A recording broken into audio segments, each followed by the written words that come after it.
Hey y'all, welcome back to another episode on the Responsible Homegirl Podcast. I am Kionnie, the Responsible Homegirl, and this is a space for young adults to become financially responsible and wealth conscious. So the way that I'm going to be doing that is by one, sharing financial education, and two, interviewing entrepreneurs who are building their wealth through business. So I thought it would be no better way to kick off this series by taking y'all way back. So if you have really been rocking with me, you know a couple of months ago, I started a series called Think Like a Mogul.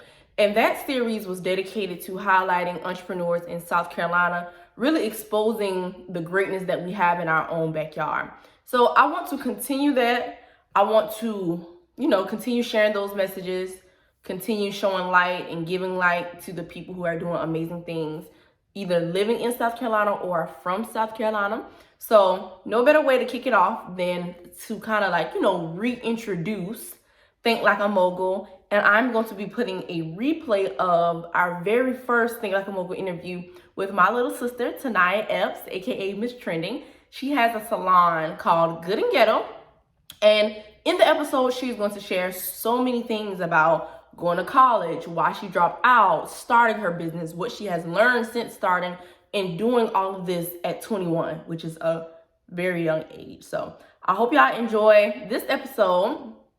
Please make sure that you are subscribed to the YouTube channel, that you like it, you download it on whatever platform you listen to, whether that's Apple Podcasts, Spotify, Google Podcasts. It really doesn't matter. Show your girl some love. And if you are listening on Apple Podcasts, please rate and review our podcast.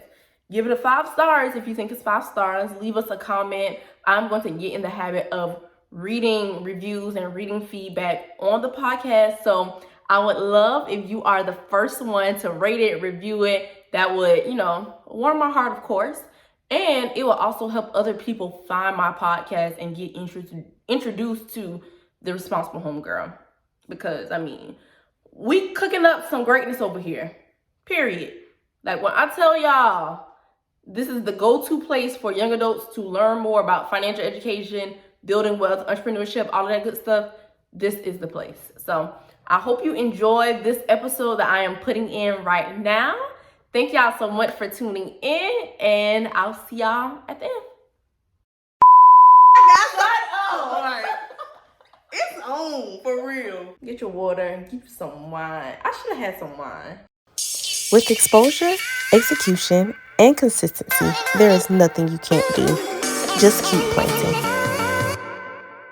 Hey y'all, welcome back to my YouTube channel. I am starting Think Like a Mogul series, and I will tell y'all a lot more about that. So really my vision, or what I wanted to do with Think Like a Mogul, I feel like sometimes it's very easy for us to look on social media at people's accomplishment, what they have built in their businesses, and think that it's easy and not really understand the type of work that it takes to get there. Can you stop with the gum? What do you mean? The smacking. Oh, my bad. Not know what type of work it takes to actually get there. So I will be interviewing so many people this month and really going to be continuing to do it. So you can find inspiration. It can encourage you to take action and know that we are no different than the next person. If somebody can do something, then you can very well do it too. So the first guest that I have on the Think Like a Mogul series is Mz.Trending. my little sister, Nya. She is known as Mz.Trending in these streets. Mm-hmm. But I wanted to interview her because Nya is really just a young boss, 21 years old, really just, lives life on her own terms, does not allow people to put her in a box. Best believe we are day and night, and y'all will see this throughout this entire on interview. Today's show. And throughout this entire interview. So, get your water, get your snacks, whatever, as we just dig deep into her mindset and how she thinks like a mogul. So Nya, just to get started, can you tell the people a little bit about yourself and what has gotten you to where you are now? Tell us everything in a nutshell. Hey y'all, I'm Shaquan. I always want to introduce myself as that. It's hey y'all, I'm Nya. And what you say? Girl, who are you? Who are you and how did you get to where you are right now? Okay, so I'm 21 years old. Oh, it's so much about me. Like, I don't even know where to start. I'll start off by saying, I've been doing hair since like 8th grade. Grew up in the shop, grew up in mama's shop, always doing hair, whatever. Started taking it serious maybe like 8th grade, all the way up until high school. Got my license maybe like a week before I graduated high school. Left high school, went to Benedict for 2 years, dropped out of school, opened up a beauty salon, and now I work at my beauty salon in Columbia, and I travel back and forth to my mom's beauty salon in King Street, and I travel around and I do like just anywhere, hair anywhere. Okay, so you said that you started doing hair and taking it seriously in the 8th grade. So like, what inspired you to even do hair? Do you think it was just like us being around mom and always being in the shop? Well, no, I gotta take that back. I started doing hair in the 8th grade, but that's not what made me want to do hair in the 8th grade. Because I started doing hair in the 8th grade and I didn't like doing hair. Like when I first started doing hair, I remember I was doing, I'm not gonna call certain people names because we not cool no more. So I'm just saying that you know when you had that drum back in the day, you gotta know what's that. But it was one of my best friends growing up. I used to always do her hair. She used to always get block braids for $45. And it's so crazy because I used to do them. But what was so crazy is I remember one day, this was mom used to have Jetaway. Okay. The My club. mom used to own a nightclub. Yes. So mama left and went to the club. I started doing her hair after school, after we got out of school. You know, we got say probably about 5 o'clock. I started doing her hair. Mama had done, got ready for the club. I was still doing her hair. She had done went to the club, worked out at the club. I was still doing her hair. She had done came back home in the shop from the club, and I was still doing her hair. Girl, you was slow. I was slow. I'm gonna tell y'all, slow block braid. It took me so long. I was slow, so that's what made me hate it. And I didn't even get a chance to hate doing it until mama made me stop doing it. Mama told me that I couldn't do nobody hair that late no more. I forgot about that. Yeah. So I didn't even want to hate it. I just made myself hate it because I was like, okay, she trying to tell me what to do. Let me act like I like what she telling me. So that's what happened. Rebel child. So I was like, okay, you making me not do it. I don't even want to do it. So I took a little break from doing hair, whatever. Started back doing hair. Went from 45 to 65. So you know, I was starting to $20 increase. Yes, you know you had to increase. So when I increased it, my homegirl mama was like, she couldn't get her hair no more because that was too expensive. And I was just like, wow, that's crazy. Because I was doing your hair all those hours of the night. And you know you my only client. Like, I didn't have no clients. Like, she was the only person here I was doing it. And at this time, you was like 14, right? Yeah. 13, 14. I would have been 13, 14. Okay. So I'm just like, that's crazy because you know I don't have no clients. You as my best friend, you must be my best friend. And I go $10 and you can't give me that. You're not depending on your money. So cool. So I started back doing it and I stopped again because I wasn't getting no clients. But I wasn't pushing it to get clients either because again, I was in 8th grade, you know. Right. I wasn't pushing no clients. So fast forward, I was doing like little hair every now and then. And you feel my hair. Yeah, you know. For free. It's like, for free. You want no money, so I don't count to no money. But yeah, so fast forward, you know, doing little hair now and then, 8th, 9th. Here comes 10th grade. I can call her name because she probably don't even know that to this day when I'm calling her name because you got to give credit when it's due. It had either, I think it was our 10th grade year, I did Destiny Salve hair in some small lemonade braids. Now, if you look at it now, if you look at a video now of the lemonade braids, it's some bullshit. But I actually remember that. But back then, it had looked good. It was fine. Yeah. Like that was, they wanted it. It had the block hot. Right. So just with me doing her hair that one time, I took off from there. Like when I tell you, like everybody was just sitting in my chair. And it's so crazy when I go back and look at the hairstyles, it looks a mess. I'm like, why would y'all pay me? But back then, you know, it was. But let me stop right there Right. because that just goes to show that even if you feel like you're not where you want to be, you still need to put yourself out there and do it because you only get better with time. Man. Exactly. And it's so crazy because I thought that I was where I want to be. I thought it was good. Like at the time it was good. But when you look at things back then and compare it to where you are now, that's when you're able to see like, oh, that's some BS. Make today your last day saying that you have money issues. You don't have money issues. You have management issues. This is exactly why I created my ebook called Lifestyle Budgeting. Lifestyle Budgeting is the perfect resource for anyone who is tired of living paycheck to paycheck, tired of missing out on trips and going out to eat and doing different things that you love to do because the money isn't there. If you're tired of your savings account looking super duper sad, you don't have any discipline, you need the lifestyle budgeting ebook, okay? So make sure you click the link below in the description box to purchase your copy. Also, use the discount code EXECUTE. Use that discount code, you get 10% off. Make sure you purchase the ebook, and let's get back to the episode. But it's only you're only gonna be able to see what's BS if you got something to compare it to. Right. So because I'm so bomb.com, period. Because I'm so that right now, comparing it to that, it just don't stand a chance. But that's good because it's growth. And this was 10th grade. You 15, 10th grade. Yeah. So ever since then, I always give even though have never gave her the credit, I'll always give the credit to her because I feel like that's just doing one person here, and sometimes you need that to give you the confidence to really bet on yourself. What I've noticed is a lot of times people see potential in you before you even see it in yourself. Mm-hmm. So the fact that she trusted you to do your hair or do her hair, and you didn't even think not saying that she wasn't worthy, but you just wasn't putting yourself out there like you should have been doing your hair. And once I did her hair, I started getting so many clients. I was doing everybody at the school hair. It made me. I was working day and night. I was getting faster and faster. I had just turned 16. I always said when I turn 16, I want to work at Sonics. That was just that's what I want to be when I grew up. I want to work at Sonics.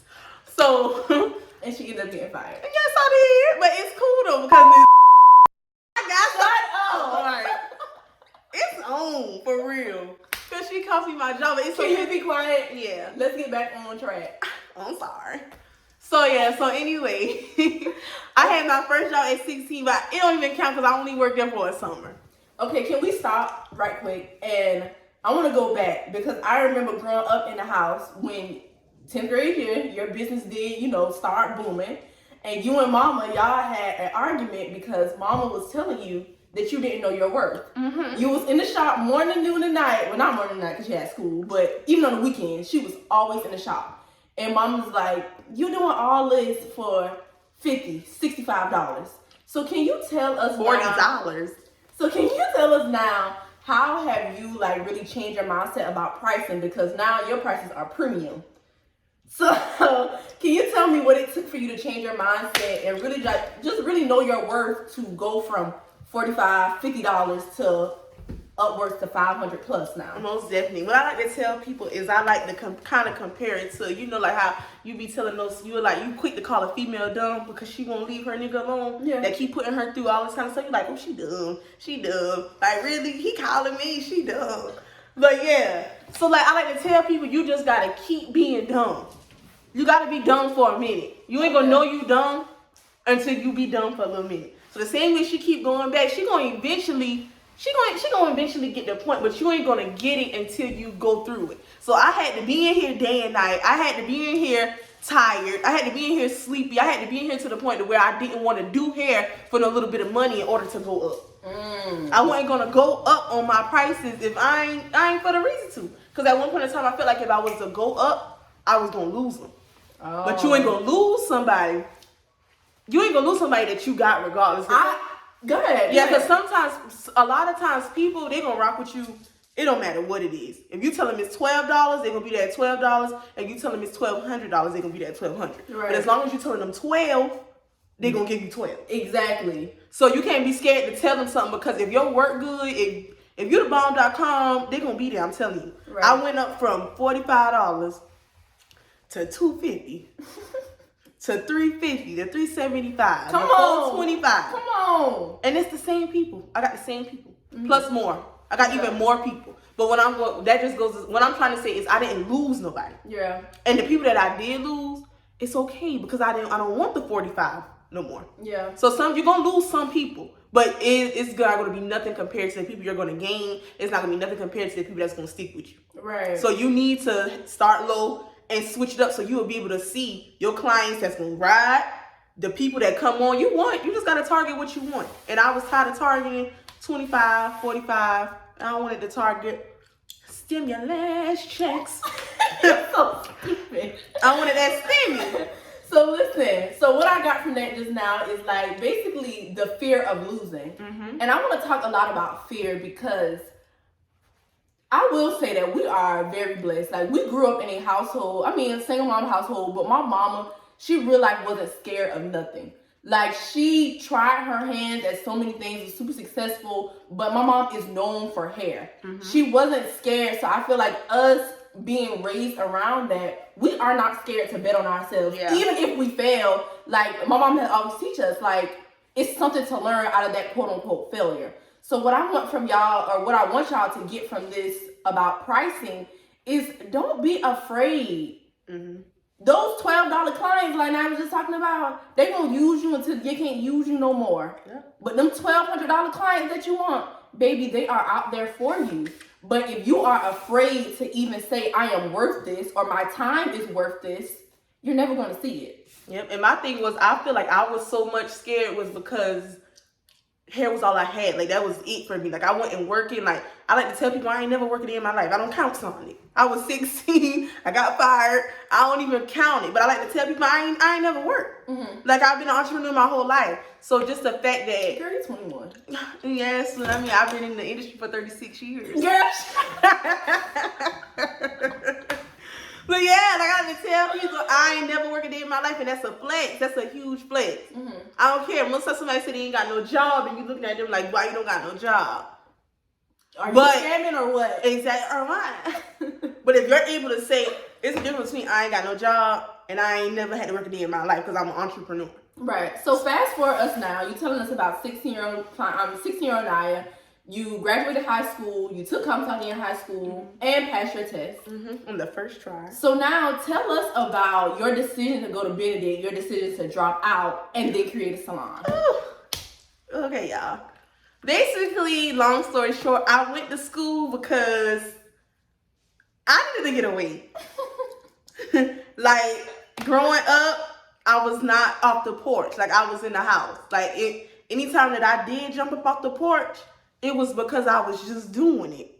Mm-hmm. Not because I grew up with a parent who allowed me to do it. Yeah, mama was very strict. was, you know. She was very strict. Very, very much so. She had us on lock. But I'm very grateful for it now because, baby. Yes, we waited our time. Different. It's different. It's different. When you wait your time and jump up off the porch when it's your time, that's another conversation for another day. But let's get back to college and why you dropped out. Okay, yeah. So basically I went because I really felt like I was doing hair my whole life and I wasn't ready to just graduate high school and just be living at mama's house just doing hair like I always did. Mm-hmm. I didn't want that to be my life. Like, I didn't want that to be my life. Just working in mama's shop, tan daughter, do hair. Who did your hair? Tan daughter. I didn't want that. Yeah. I wanted to get out. I wanted to do my own thing, and I wanted to create a name for myself. Mm-hmm. So I know in order to create a name for myself, in order to do all the things that I had in my brain, because I had so many things in my brain, I knew that I had to just step out on faith and figure it out. I didn't have no plan. I didn't have no nothing. I just knew I needed to go.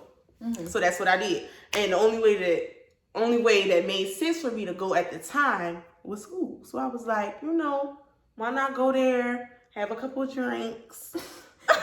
and you saw your older sisters do it before you, so it's kind of like, it was just I'm gonna follow suit. Yeah, it was like, I'm gonna just do this because I ain't want to just not do nothing. And military, what I look like.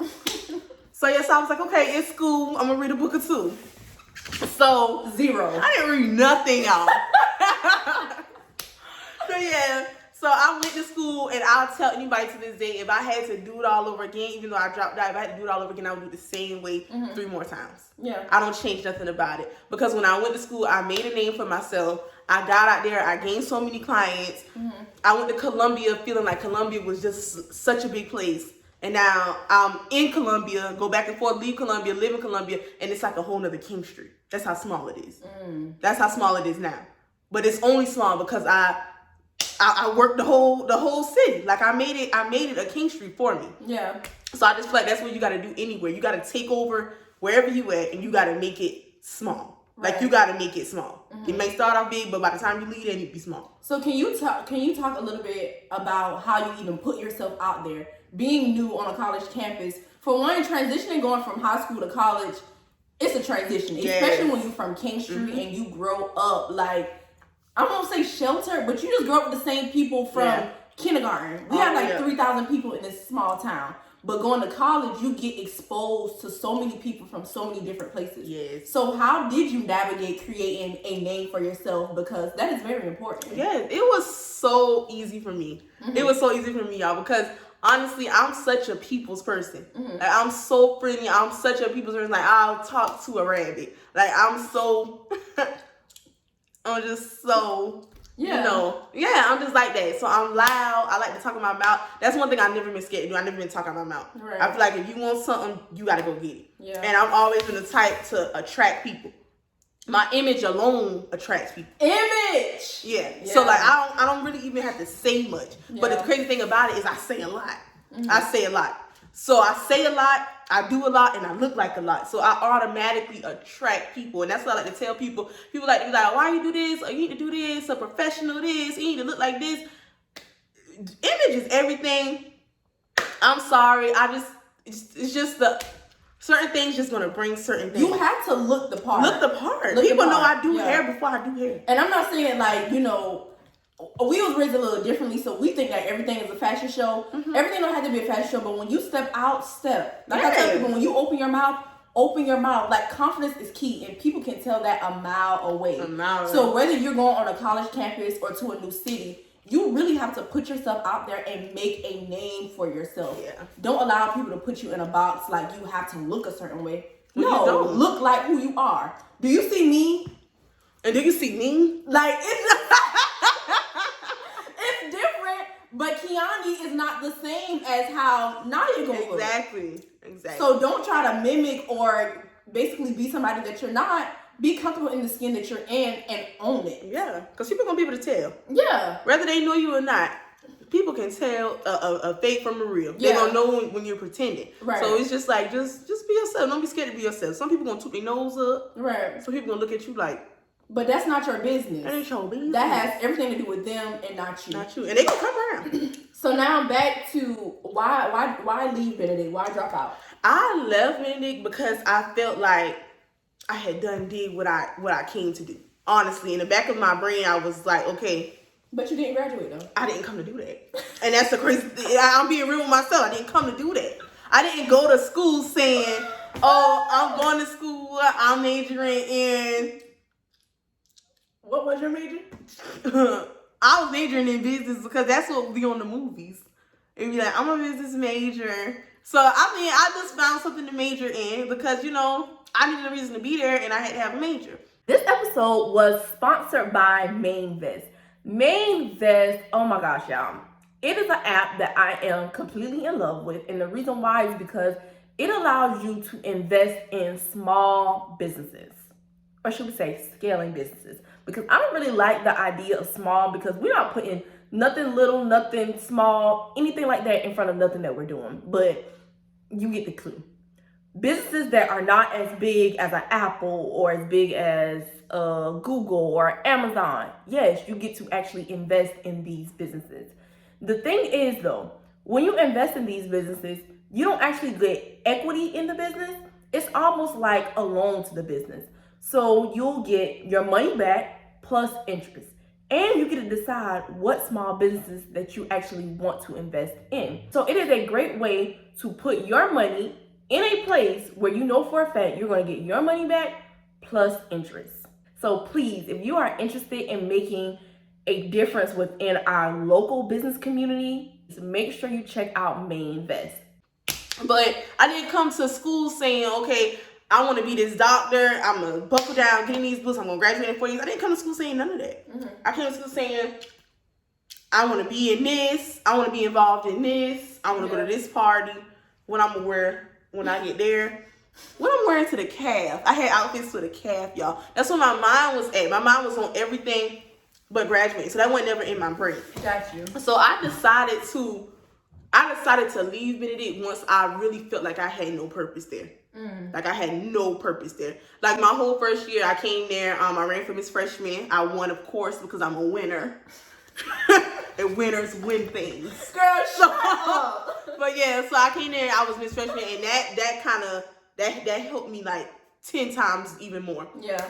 So once I had done did that, I had done came to school, I had done been a part of so much, and I was tired. Like I felt like I was just tired. I was just tired of doing that same thing. So I was like, okay, this next year, I was in so much that first year that my grades were just regular.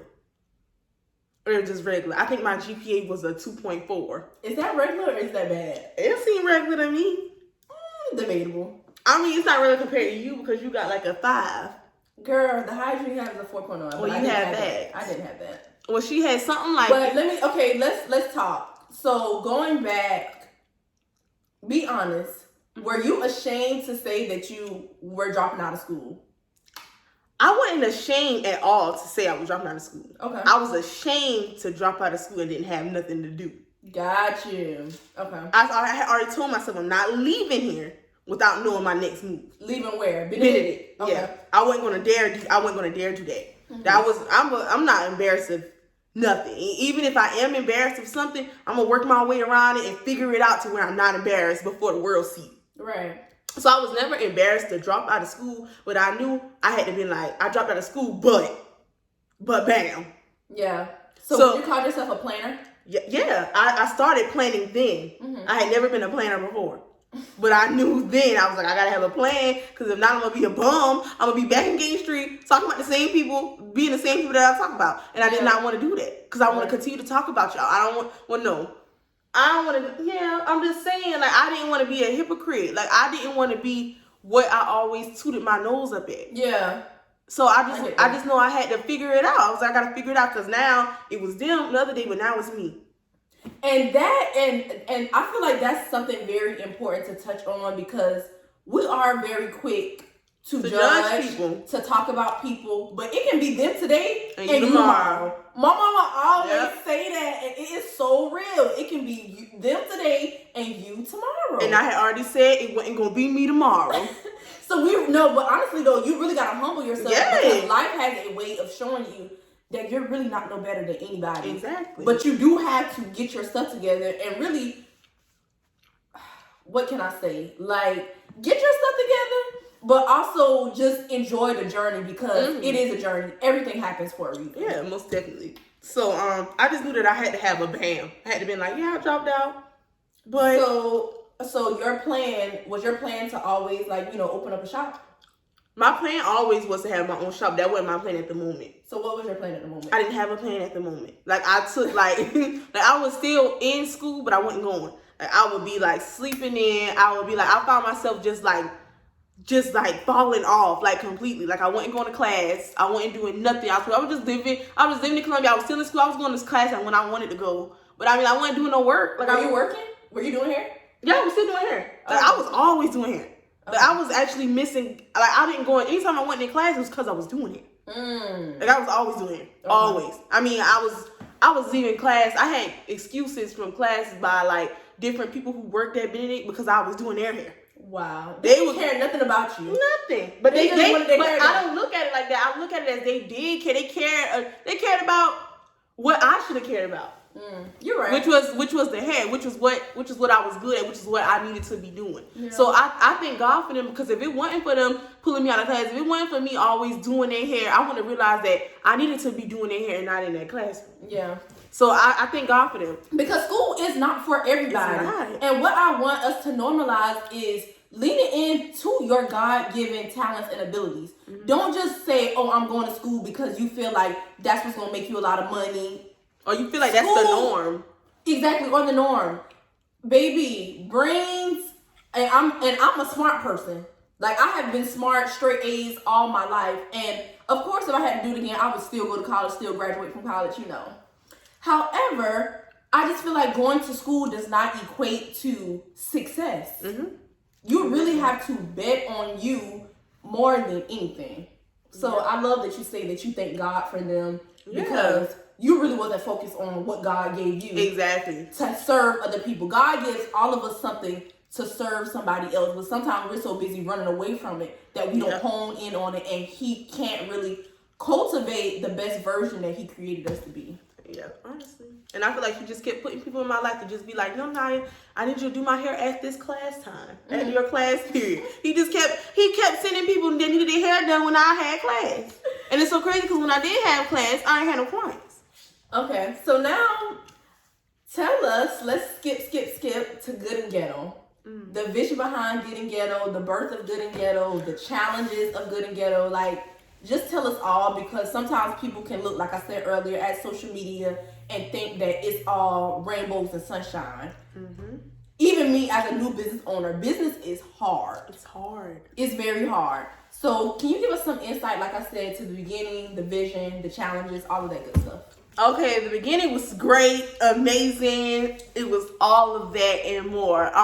It was super hard opening up, especially with us doing it in 6 months. Yeah. We actually, Kionnie, we drew out a 6-month plan and we got it done in 6 months. This MacBook and these brains. Yes, but let me tell you, that 6-month plan, it worked. It was amazing. It worked, and it looked good from the outside.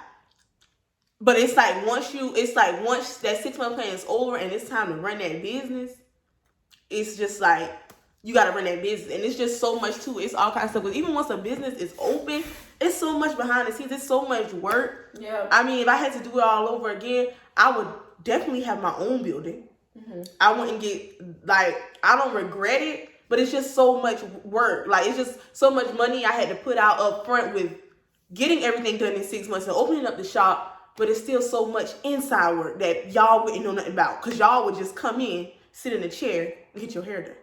Yeah. And it's so much more to it. And once you sign leases and once it's in your hands and it's in your name, it's like you're responsible for anything else. Yeah. Whatever problems come up, you're responsible. So now I can kind of say it's the only bad that I can say about it.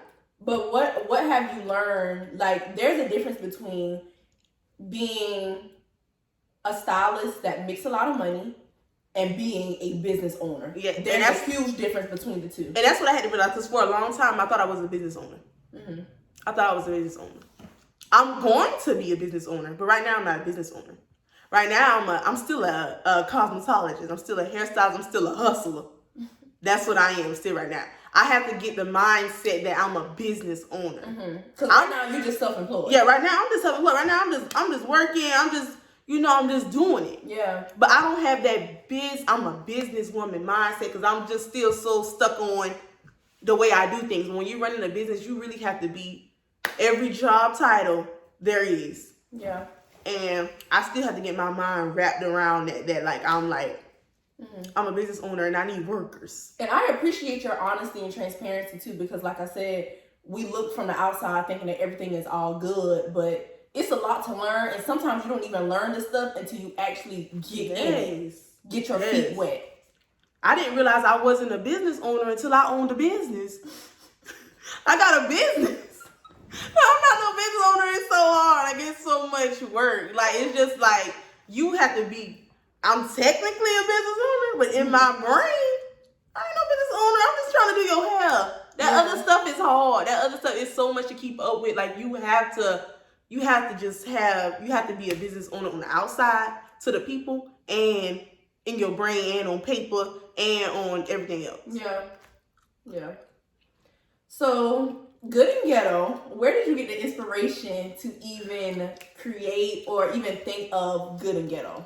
Okay, so I thought about Good and Ghetto because I just felt like ever since like growing up, I was always labeled as like ghetto or ratchet. Like, it was always just like a nose to them. Even though it may have not been like something to tear me down, it still wasn't almost something to build me up either. Right. And so it wasn't tearing me down as a child, but it wasn't building me up. It wasn't like no. It was like, you're so ghetto. Yeah, it was like, you're so ghetto. Like, you so ratchet. You get that from your daddy. So loud. You're so loud. It was I remember telling you those things. Yes, you did. So it was always Did just. y'all see that tattoo? Cause she come from the ghetto. No, she don't. But yeah, so it was really just like something that was always thrown at me. Like, it was just always thrown in my face. Like, it was just like it always was thrown in my face. So I just kind of just instead of being behind it, I kind of just got in front of it and I tried to normalize it for me. Because I owned it because I didn't disagree. Like I feel like I was loud. I feel like I was ratchet. I feel like I was ghetto. But nobody ever told me that it was okay to be all that. So I kind of wanted to get in front of it and own it and be like, it's okay. Because shoot, I can't be nothing else. I done tried being quiet. I'm not good at whispering. I done tried, like, it's just this, I couldn't be the opposite of what they were telling me. Yeah, you are who you are. Yeah, so I was who I was. So I was just like, okay, I just got to get in front of it and I got to own it and I got to show people that's like me that it's other people out here that's like, it's normal. Yeah. So somebody telling you ratchet, it's like, okay. Yeah. And you're quiet. Yeah. And you're a loser. We're stating facts. So good and ghetto. Yeah, so that's just simple. Baby. Good and ghetto. So I just took it, I just owned it, and I just ran with it. Basically, good and ghetto is me. When people ask me what is good and ghetto is me. Yeah, and I love it. And I'll tell y'all no lie. I remember the night we was in the house, and Nya was telling me about her vision, everything. I was like, sis, let's make it happen. I was like, hire me as your manager. Y'all, I haven't gotten paid yet. But you haven't paid me. It's been a mail. Girl, from the summer. We having some technical difficulties. Like I said, I just remember that night of her basically sharing everything. I could feel like the passion. Like Nya is truly a visionary. I'm the type of person, I'm a visionary as well, but I'm an executor. I'm going to be like, you need to do this, this, and this. This is the research. We don't know something, let's Google it. We don't know something, let's read it. Let's call somebody who do know. So I would definitely say that like 6 months, that was, looking back at it, it was a very short runway. I really wish we would have took more time, but I don't regret it though. I don't regret it because we got a lot done. Yeah. And I'm not sharing this with y'all as like boasting or bragging, but it's really inspiration that like to see a 21-year-old and a 22-year-old behind the scenes really getting stuff done. Yeah. And it was just us. And like, of course, I lean on my mama, asked her different stuff, leaned on Google, read. God didn't give us these eyes and this brain for no reason. Sometimes we get so stuck in not knowing, and that paralyzes us. No, take action. And I can't even really say it was really just us. It was really just her. Like, I'm not even trying to be funny. Like, I had the vision and I knew where I wanted to be, but like, she was the one who made it happen. Like, all I knew was what I wanted. That's all I knew was what I wanted. That's it. All I kept seeing was, okay, all I could do was tell her what I want. And she just made it happen. And I just know I couldn't do it by myself because I'm not a person that can just, like, I'll be quick to say, I don't know how to do something. Like, I'll be quick to just be like, I can't do this part. I can do the part that y'all gonna see. Yeah. I can do the part that's gonna bring me money. I can do the part that's gonna make the money. I can do the part that's gonna look good to the people. But I can't do the part, I can't do paperwork. I can't do the And it's so much more than just what y'all see. Yeah, it's so much behind it. Baby. It's a lot. It's a lot. It's a lot. It's not a lot if you just a hairdresser. Yeah. If you just do hair. But see, I don't just do hair. Yeah. I'm a cosmetologist. I am a business owner. Almost. Yeah. But I mean, like, yeah. And it takes work. And I want y'all to get from this that, one, you do need a team. Like, I feel like culture tells us, oh, I'm independent, I'm self-made, blah, blah, blah. No, we are interdependent. Yes. You need somebody. It's so much easier with the team. Yeah, you need people. And easy is, I'm not trying to say easy is the way to go, but if you can work smarter and not harder, and it's just gonna go so, and it's fun with the team. Like, it's just like, you can still be that boss. You can still be in the front line. You can still be like the, whatever you want to call it. But a team, I'm telling you, me thinking of the idea to get a team had been the best thing that I could have ever came up with. It's easier, but it's also hard work too. Hard work. I mean, I can't even count how many times me and Nya got into arguments, like even trying to get good and ghetto to what good and ghetto is now. Because sometimes you need somebody. I'm the type of person, I'm gonna tell you what you need to hear, not what you want to hear. So now I want to spend $2,000 on something to open up a salon and I don't feel like it's valuable.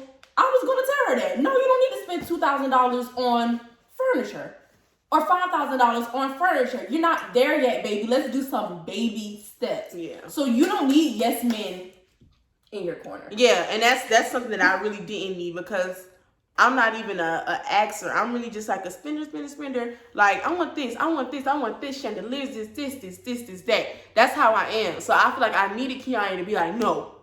Because if not, I wouldn't have had no shop. I would have just had decorations on the side of the street. Okay? That's all I would have had. It was decoration. Okay, nice. So you are 21. Mm-hmm. You have gone through a lot, good, bad. What words of wisdom would you tell everybody watching this video for inspiration? Like I said, the name of this series is Think Like a Mogul. A mogul, I would say, is a very powerful person, very important person. And I believe that, you know, we are all moguls in our own way. So what words of wisdom would you give to people watching this video? I would just start off by saying, just don't be afraid. Mm-hmm. Don't be afraid to do whatever it is. Love that. Whatever it is you want to do, don't be afraid. I don't care who tell you, who doubt it. I don't care, even if they don't doubt it. I don't care who don't jump or clap as loud, or whoever acts like they don't even understand your vision. Like, it's your vision. It's your vision. Like, I just keep going. Just figure out a way to do it. Tell it to somebody else. She may not see it. Tell it to your cousin. Yeah. She may not see it. Tell it to somebody who's going to see it and who's going to help you. And even if somebody don't see it, tell it to somebody who's going to help clear the vision up so they can see. Yeah. Who's going to try to understand it. So just don't be scared. Just don't be afraid. Step out on faith. Just do it. If you fail, do it again. Period. Do it over and over. People not going to talk about you failing. They're going to talk about all the stuff you keep doing to come behind it. Mm-hmm. If you keep coming with bangs, they're going to forget about the failures. They only going to start talking about the good stuff. Mm-hmm. So you just keep trying. You just keep working hard. Just do whatever it is you want to do. Yeah. I don't care what it is. If you want to do it, do it. Yeah. Do it afraid. I love that. Do it afraid. So that is the end of this interview series, or really this interview. I have more people coming later. So I hope y'all enjoyed this video. Here with the city girls. Please. Which one are you? I think I want to be JT. I'm Carisha. You already know I'm Carisha. I'm JT. You're Miami getting flued out. But listen, y'all. I hope y'all enjoyed this video. Please follow Mz.Trending on all social media platforms. Mz.Trending, you can follow her salon at Good and Ghetto. If you are in South Carolina, please support her. You don't necessarily have to be a client. You can share her work. And yeah, is there any final things that you would like to say? I don't know. All my ghetto girls. It's a hot girl summer. Y'all get y'all hair done. It's summertime. Y'all better switch them styles up. My braids a little old, but they still It's time though. It's time. It's giving me very much. What? My check ain't coming yet. My direct deposit ain't hit. But I'm gonna get it on the first. Girl, please, I can buy that girl for free. Yeah. Okay, why you telling them that? You my sister. Okay, but still. Now I'm gonna have people who say we got. Now I'm gonna have people come and say we got the same daddy. And but really, shut up. Really, it's not for free because I do a lot for you. She does. You do. Yeah. You do. So I feel like it kind of like balances itself out. It doesn't balance because you be getting $300 styles. Really? Mm-hmm. Them braids. Them. But I still haven't gotten paid from the summer. You're right. You're right. Yeah. Yeah. Mm-hmm. Okay.